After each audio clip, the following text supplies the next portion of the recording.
orarmos por elas. Elas vão ter o seu culto, um culto na linguagem da idade delas. E pastor Wagner ora pelas crianças, né, pastor? Isso já conduz. Bento. Vem cá, vem. Bom, o senhor ora, pastor.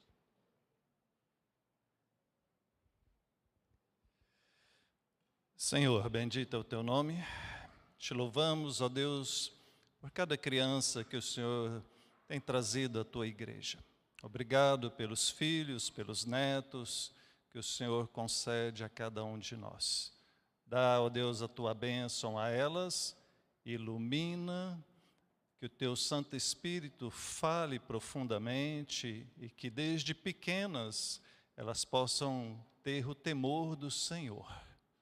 Abençoe suas famílias e abençoe a cada um desta igreja que tem se dedicado ao trabalho com as crianças. Que assim seja em nome de Jesus. Amém.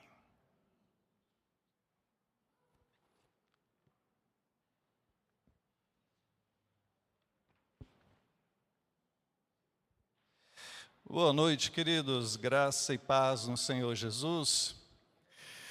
Por favor, projeta aí o primeiro slide.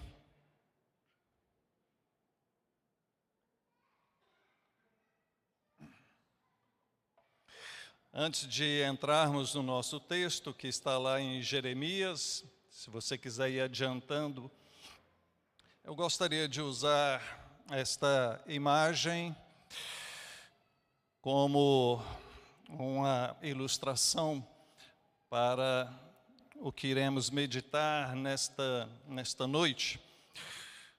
No dia 26 desse mês passado, tivemos a abertura das Olimpíadas e ali tivemos, entre os atos desta cerimônia de abertura, uma paródia que foi feita da ceia do Senhor. Esse ato blasfemo foi realizado por um grupo de drag queens e isso repercutiu por todos os lados, porque foi algo agressivo, foi algo revoltante contra o cristianismo. E devemos pensar um pouquinho a respeito disso, porque, na verdade, nós temos vivido um cenário atual bastante complicado. O nível de afronta, o nível de deboche, de rejeição, de ridicularização e até mesmo de perseguição para nós cristãos tem crescido exponencialmente. Tem crescido em níveis assustadores. Não é apenas nos esportes, mas nas festas populares, como no carnaval, nas escolas, na sociedade como um todo, na TV, no cinema, na política, no trabalho, por todos os lugares, nós cristãos estamos sendo confrontados. E isso nos faz pensar. E eu quero lembrar a vocês que o próprio Senhor Jesus disse que, por causa dele, está lá em Mateus 24, verso 9, por minha causa vocês serão odiados em toda a terra. Estes somos nós, queridos. Uma igreja triunfante, mas uma igreja perseguida. E então, no próximo slide, eu gostaria de pensar com os queridos duas perguntinhas dentro da nossa visão cristã, dentro da maneira com que nós olhamos para tudo isso, dentro da maneira que enxergamos esses tempos tão diferentes, tão estranhos que estamos enfrentando hoje em dia. A pergunta talvez seria: nós experimentaremos também um exílio? A cultura do exílio, tão conhecida pelo povo de Deus, quando você lê o Antigo Testamento, eles que enfrentaram guerras, perderam e foram levados como prisioneiros para uma terra distante, exilados. A verdade é que muitos missiólogos, muitos teólogos têm alertado que a igreja cristã está começando a viver uma cultura de exílio. Somos um povo que não contamos mais com a graça da sociedade. Não somos mais bem vistos diante da sociedade. Boa parte da sociedade nos enxerga como uma ameaça, como um corpo estranho em meio a eles. Então, essa cultura de exílio está chegando, já está começando a fazer parte. Estamos nos sentindo como em terra estranha. E, pensando nisso, vem a pergunta: como deveremos viver nessa cultura de exílio? E para isso, eu gostaria de refletir com os irmãos no texto de Jeremias, no capítulo 29, a partir do verso de número 4. Para ganharmos um pouquinho de tempo, eu estarei lendo aqui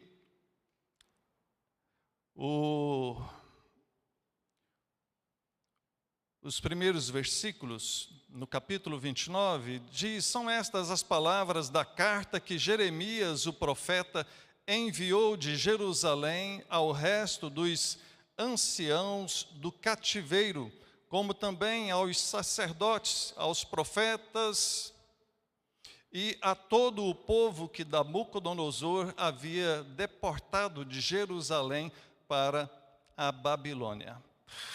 Entender um pouquinho desse contexto, no ano 930, Salomão morre e, com isto, o povo de Deus naquela época é dividido entre o reino do norte e o reino do sul.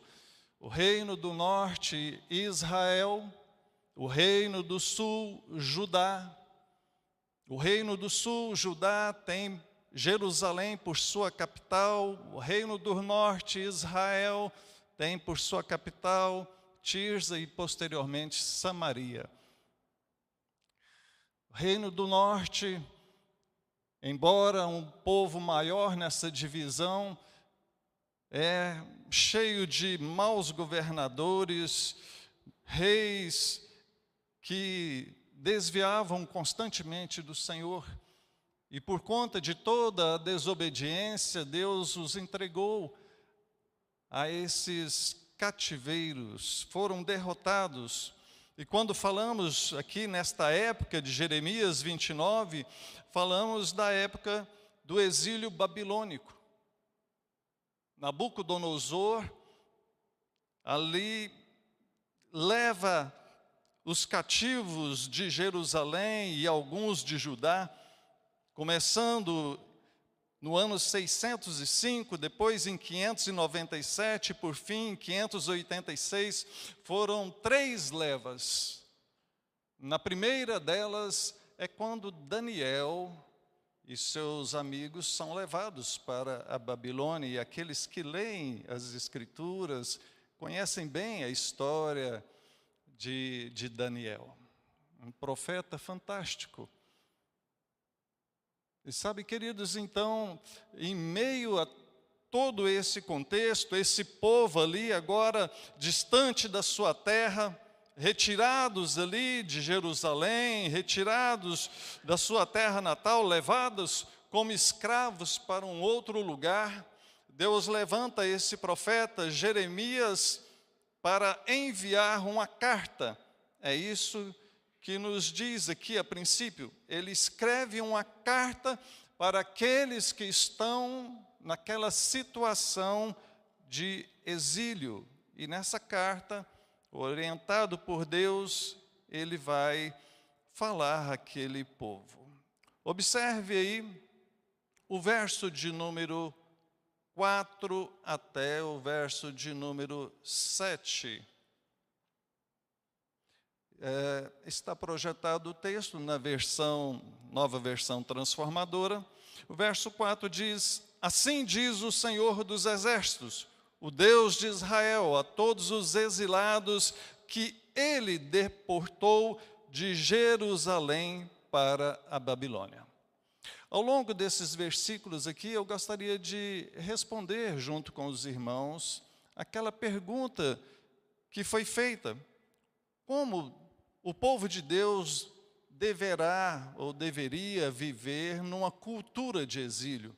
E trazendo para o nosso contexto atual, se estamos desta forma, como a Bíblia realmente mostra que nós somos peregrinos, que esta não é a nossa terra, que o nosso lar é o lar celestial que nos aguarda.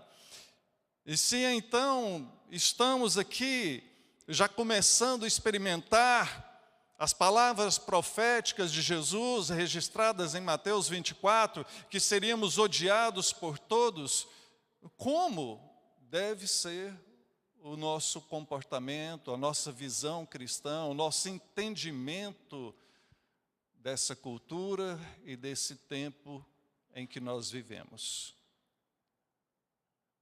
Como viver nessa cultura de exílio? Primeira questão, verso de número 4.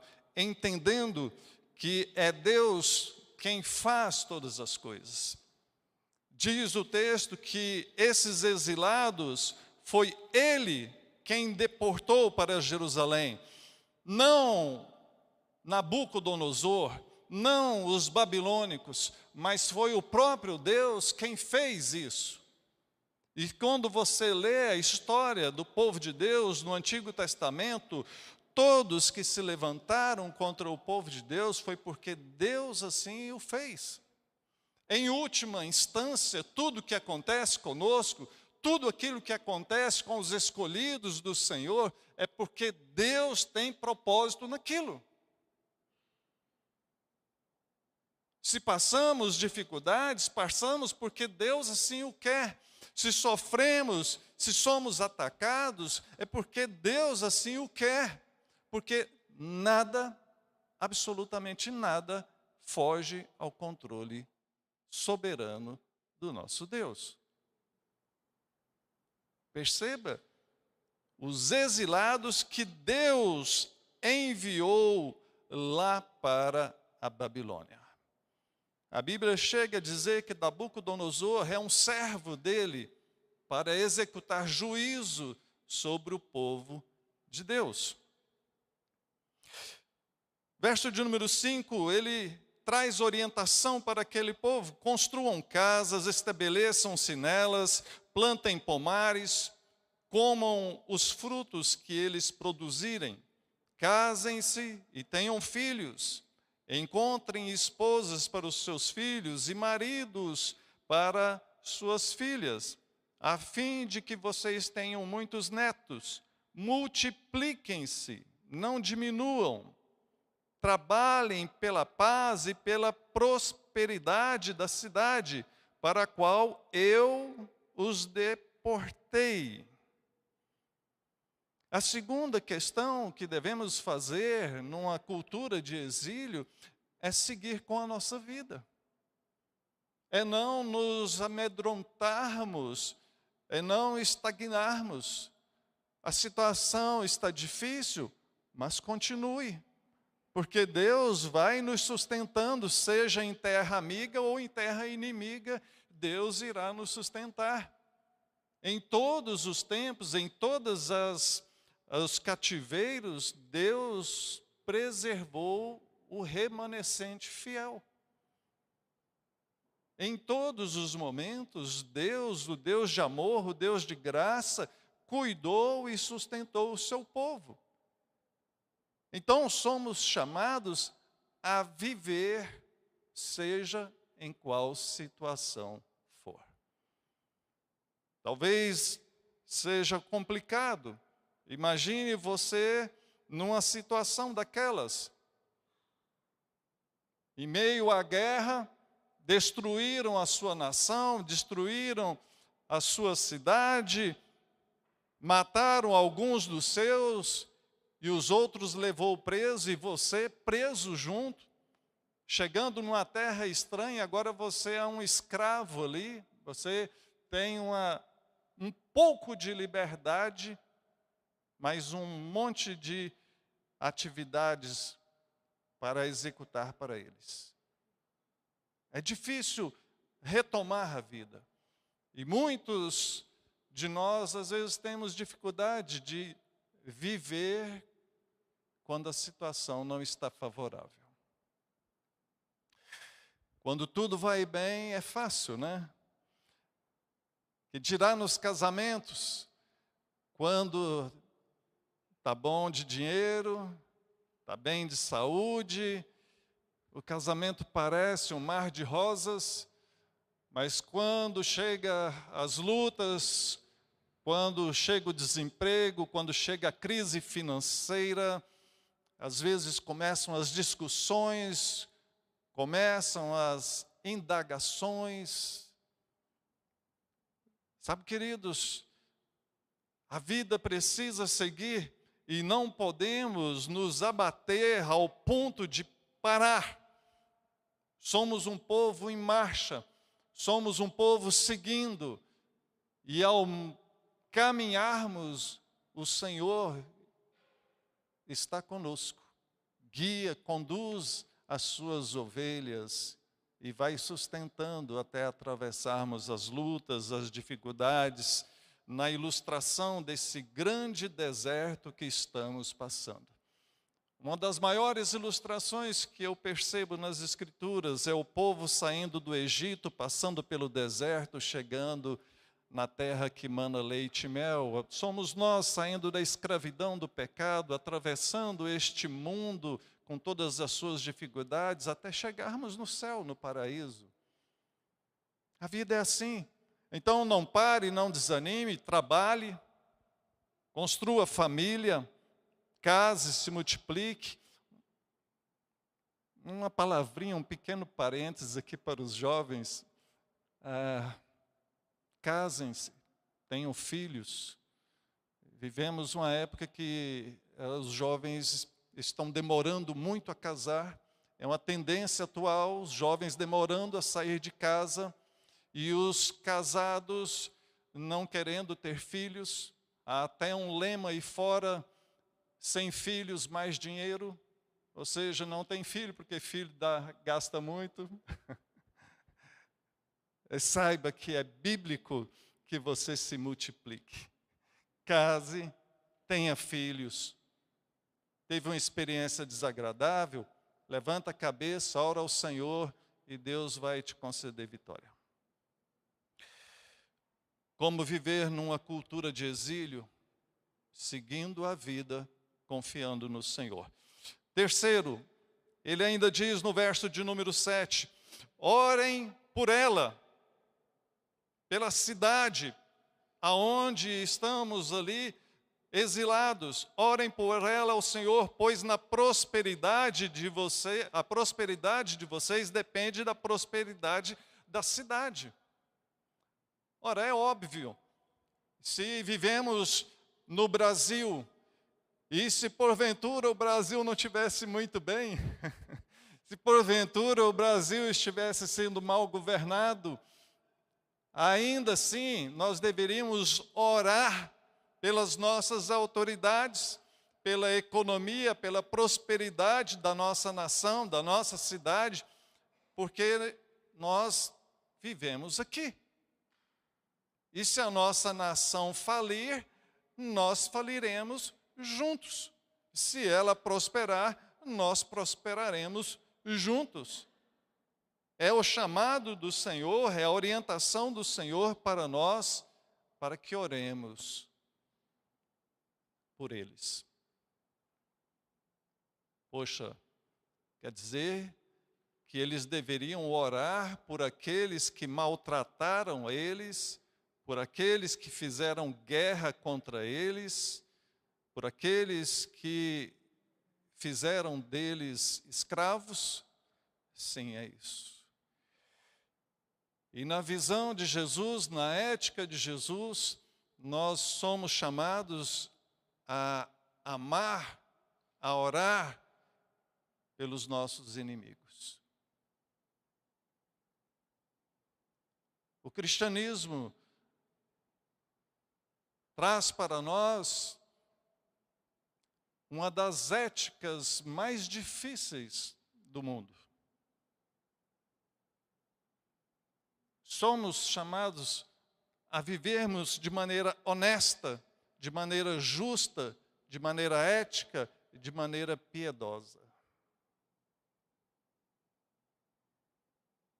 Então, embora alguns pastores, algumas igrejas, alguns preguem um evangelho fácil, um evangelho de prosperidade, o evangelho que a Bíblia nos mostra é um chamado a uma vida correta, temente, piedosa ao Senhor. O chamado permanece para que nós oremos mesmo por aqueles que são maus, mesmo por aqueles que fazem a injustiça, porque a graça de Deus é quem moverá essas pessoas a serem transformadas ou a serem realocadas por outros que venham a glorificar a Deus. Verso de número 8 e 9. Assim diz o Senhor dos Exércitos, o Deus de Israel: não se deixem enganar pelos profetas e adivinhos que há no meio de vocês, na terra da Babilônia. Não deem ouvidos aos sonhos deles, porque sonham o que vocês querem ouvir. Eles contam mentiras em meu nome. Eu não os enviei, diz o Senhor. Como viver numa cultura de exílio? Tomando muito cuidado, pedindo discernimento ao Senhor, porque o diabo, que é o nosso adversário, ele trabalha por fora e por dentro também. Nós temos percebido nos últimos anos, nas últimas décadas, como tem se corrompido a igreja cristã. A culpa, se poderíamos assim dizer, não é só daqueles que são contra nós cristãos. A culpa também é de muitos cristãos que preferem ouvir aquilo que é agradável do que aquilo que é a verdade.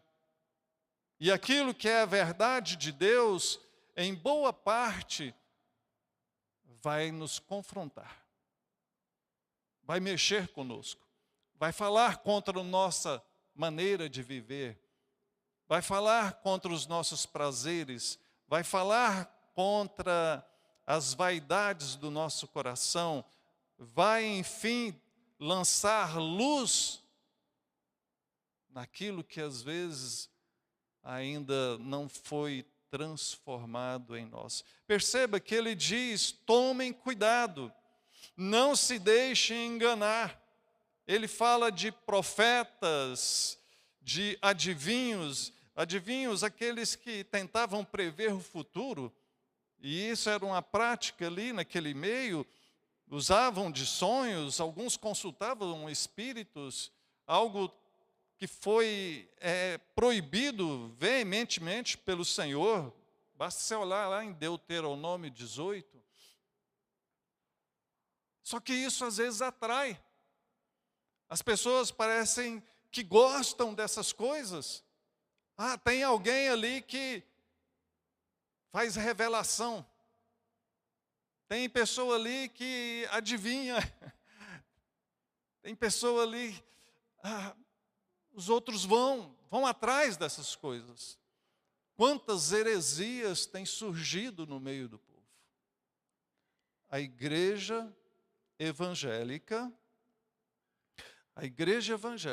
no Brasil e no mundo está pulverizada por conta de várias doutrinas diferentes. Várias. O coração pecaminoso, o coração vaidoso, faz com que as pessoas busquem aquilo que elas querem. Vem, observa, ele diz: não deem ouvido aos sonhos deles, porque eles sonham o que vocês querem ouvir.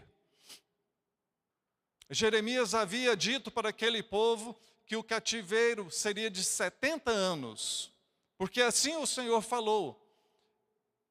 Mas apareceu um outro profeta, se você voltar aí, no capítulo 28, vai mostrar que Ananias, ele chega para eles e no verso 3 ele fala assim: olha, dentro de 2 anos, isso aqui vai acabar, vocês vão voltar para a terra de vocês.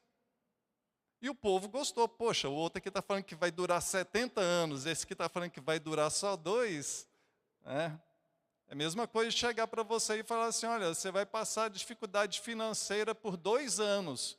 E o outro chegar e falar: não, vai durar só 2 meses. Não, eu vou ficar com esse aqui.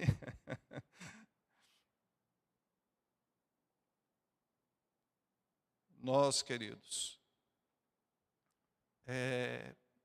precisamos focar naquilo que é a verdade pura, simples do Evangelho do nosso Senhor.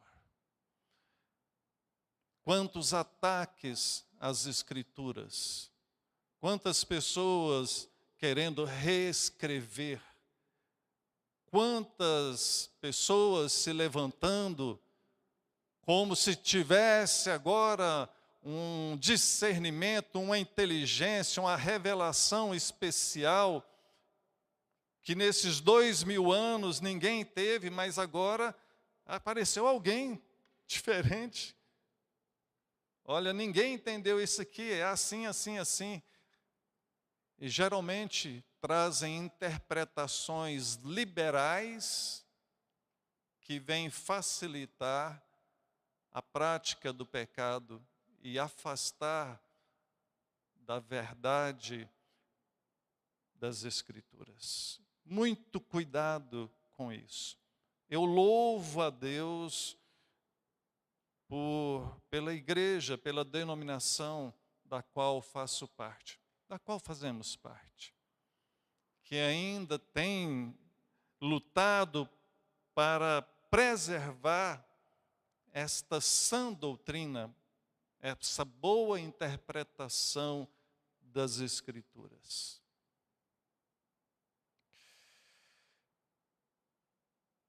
Verso de número 10. Assim diz o Senhor: vocês ficarão na Babilônia durante 70 anos. Depois disso, eu virei e cumprirei todas as boas promessas que lhes fiz, e os trarei de volta para casa, porque eu sei os planos que tenho para vocês, diz o Senhor, são planos de bem e não de mal, para lhes dar o futuro pelo qual anseiam. Como viver numa cultura de exílio, confiando e aguardando as promessas do Senhor. A situação pode estar caótica ao nosso redor.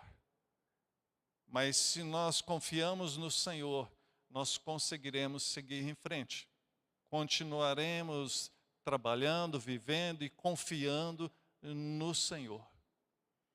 Sabe, aí entra essa questão da fé, entra essa questão da confiança, entra essa questão da esperança. Quando falamos de fé, confiança, esperança, parecem ser questões meio sinônimas, mas elas têm as suas diferenças.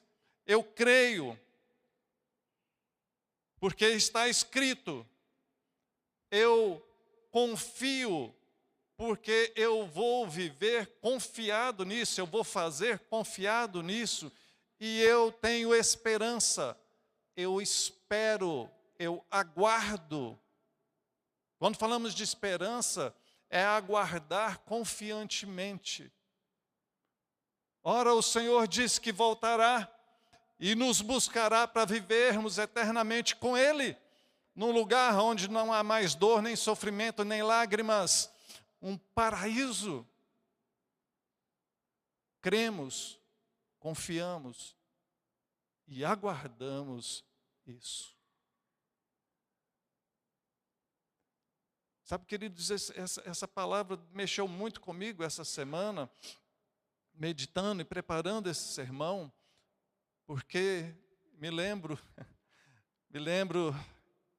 no início da minha caminhada cristã, recém-convertido, e começando a ler a Bíblia, eu falei, poxa, eu gostaria tanto de estar vivo quando o Senhor voltasse, né? Eu queria estar vivo naquela época para ver Ele chegando entre as nuvens e tudo aquilo.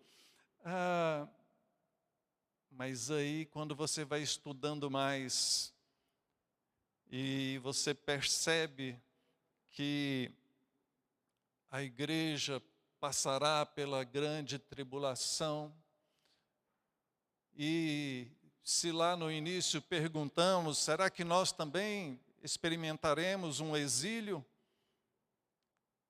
De certa forma já temos entrado nessa cultura, porque estamos meio que vivendo em terra estranha, mas a igreja que estiver presente na época da volta de Jesus, na época que antecede essa grande tribulação que ali é dita, certamente será um povo exilado, um povo perseguido, como nos ensina as Escrituras. Ainda assim, em todo e qualquer tempo, nós temos que lembrar das boas promessas do Senhor. O que tem para acontecer, irá acontecer. O profeta havia dito que seria 70 anos, e realmente foi. Não sei se você já teve a curiosidade de ler esse texto e fazer as contas. Bom, mas parece que não bate 70 direitinho, deu 68, 67, mas quando você vai estudar a história corretamente ali, foram 3 levas, depois o retorno, a restauração do templo ali que fora destruído, você vai perceber que foram os 70 anos. E quando olhamos para as demais profecias bíblicas, elas também vão se cumprir.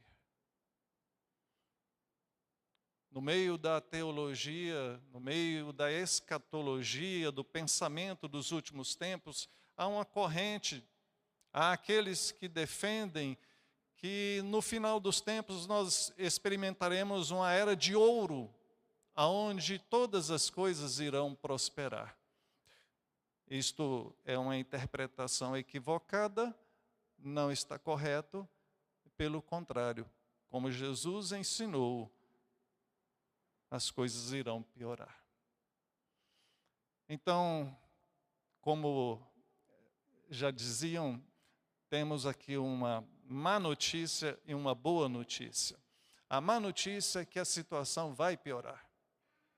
A má notícia é que nós cristãos continuaremos sendo perseguidos, e a perseguição, a zombaria, as afrontas tendem a crescer cada vez mais. A boa notícia é que isso já foi planejado pelo Senhor. Faz parte do propósito do Senhor. E o Senhor estará conosco até o final. E nós triunfaremos, porque está dentro dessas promessas dele. Então, mostra aqui o texto para aquele povo que, passado esses 70 anos, ele virá, ele cumprirá as suas boas promessas. É ele quem sabe os planos eternos que tem. São planos bons, são planos de bem e não de mal. Esse é o Deus eterno, bondoso, que olha por nós e o qual nós devemos depositar toda a nossa confiança. Por fim, chegamos aos versos 12 até o 14. Naqueles dias, quando vocês clamarem por mim em oração, eu os ouvirei. Se me buscarem de todo o coração, me encontrarão. Serei encontrado por vocês, diz o Senhor. Acabarei com seu exílio e os restaurarei. Eu os reunirei de todas as nações para as quais os enviei e os trarei de volta para casa, para sua terra. Como devemos viver numa cultura de exílio, buscando a Deus de todo o coração, intensificando as nossas orações, intensificando a nossa fidelidade, a nossa intimidade com Deus. Muito cuidado, meu irmão, minha irmã, porque muitos estão distraídos, muitos estão sendo levados por tantas ocupações, uma época em que há muitas ocupações e muitas distrações, e isso tem nos afastado do Senhor. Pense um pouco. Quanto tempo você tem de convertido?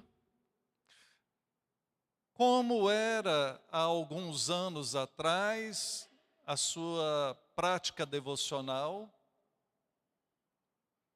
Quanto você lia a Bíblia há alguns anos atrás, em comparação ao que você tem lido ultimamente?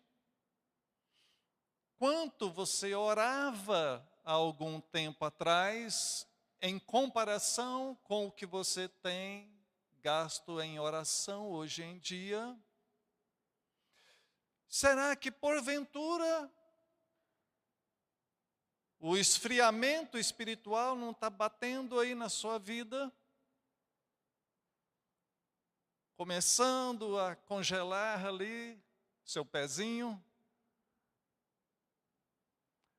Sabe, nós precisamos estar alertas, orar e vigiar para não entrar em tentação. Me chama a atenção aqui nessa carta divinamente inspirada por Deus que o profeta envia àqueles que estão no exílio, mostrando a eles a necessidade de oração, de busca de Deus de todo o coração. Essa ideia de todo o coração é com todo o pensamento, é com toda a motivação, é com toda a força. Ou seja, é com intensidade, é com dedicação, é com sinceridade. É com sinceridade. Em muitos países, aonde havia uma igreja protestante, uma igreja cristã, evangélica, forte,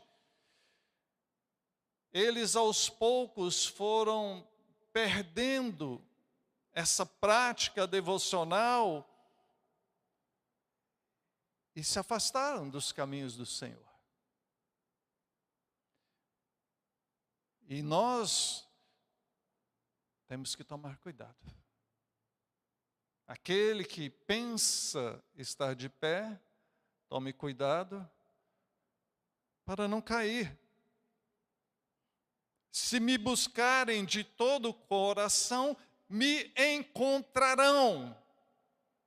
O Senhor está ao nosso dispor, o Senhor está ao nosso alcance.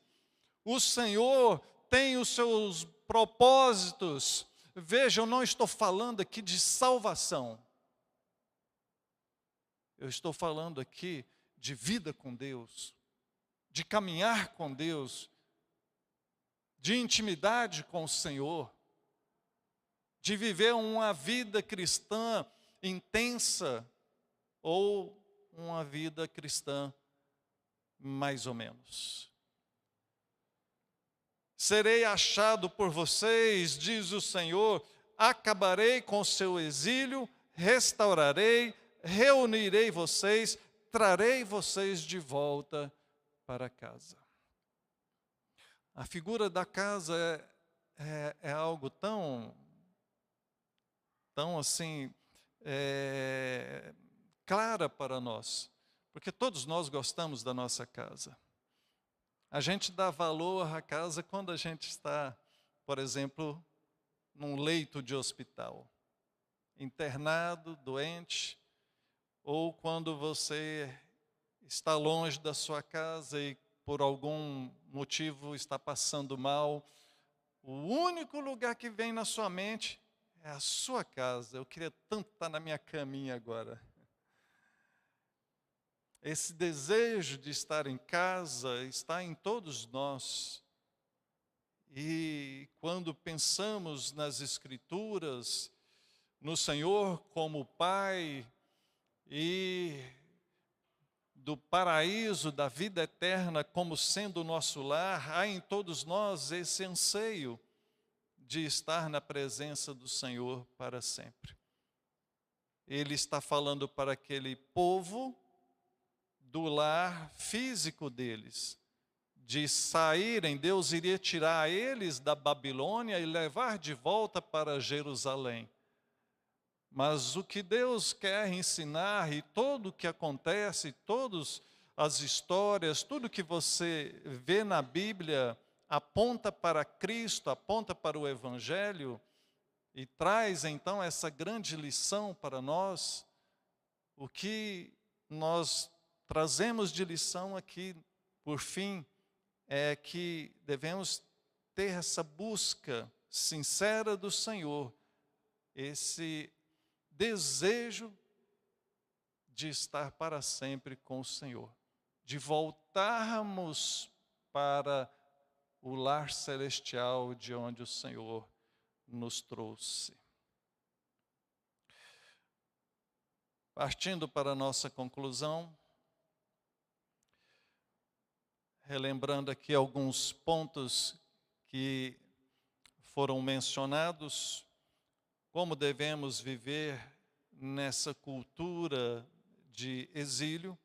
Primeiro, entendendo que Deus é quem estabelece o exílio, é Deus quem permite a perseguição, é Deus quem nos seus planos eternos fez do seu povo um povo que tantas vezes é perseguido, um povo que tantas vezes é alvo de críticas, de deboche, de zombaria por parte dos outros. Entenda isso. Isso é fundamental para nós.